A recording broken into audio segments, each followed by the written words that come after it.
Tiangco, ang inyong kapusong totoo. Noong Huwebes, napanood po dito sa 24 oras ang panawagan ng mga deaf-mute student para sa pagkain at tubig. Kabilang kasi sila sa mga nag-evacuate matapos mapinsala ng lindol ang bayan ng Loon sa Bohol. Dahil sa mabilis sa pagtugon natin sa kanilang panawagan, napukaw ang damdamin ng isang grupo na ngayon ay bahagi na ng ating Operation Bayanihan sa Tagbilaran City.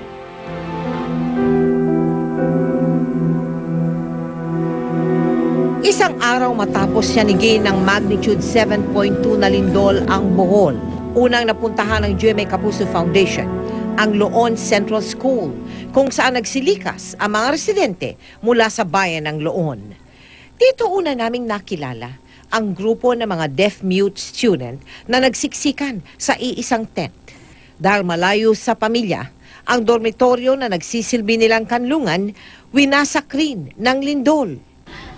We need food. We need water. Please help us.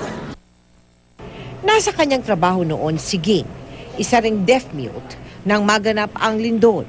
Sa restaurant na kanyang pinagtatrabahuhan, halos lahat ng empleyado ay pipi at bingi.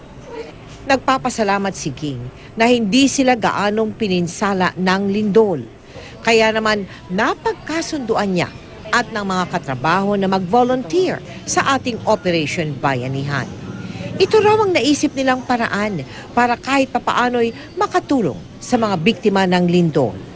Pagkatapos ng kanilang shift sa trabaho, agad silang pumunta sa ating repacking site sa St. Joseph the Worker Cathedral. Why do you like to help? What is the reason? Gusto ko matulungan yung mga biktima ng lindol. Kasi nagugutom sila. Kailangan nila ng tulong namin. Di nila alintana ang pagod. Noong araw ding iyon, dumating ang isang grupo ng mga deaf-mute workers na gusto rin mag-volunteer. Buong puso nilang binibigyang tugon ang tahimik na panawagan ng mga mag-aaral at iba pa nilang kababayan na nangangailangan. I want to volunteer. Gusto kong tumulong. Masaya siya na nakatulong po siya. Balot man ng katahimikan, buhay na buhay naman ang diwa ng bayanihan.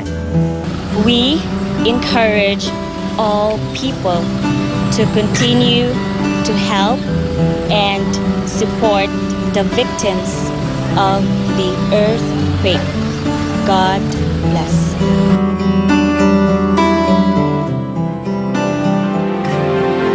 O hindi ba nakakataba ng puso?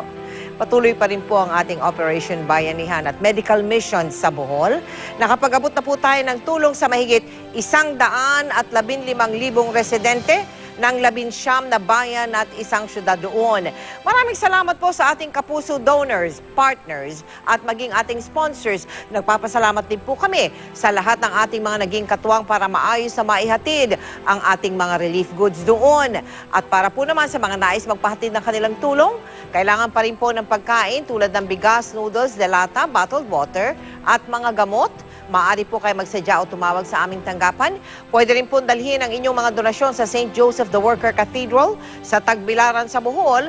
At para naman sa mga donasyon mula sa Cebu, maaari nyo pong dalhin sa GMA 7 Complex, Nivel Hills, Apas, Cebu City o di kaya sa Cebu Grand Hotel, Escario Street, Cebu City.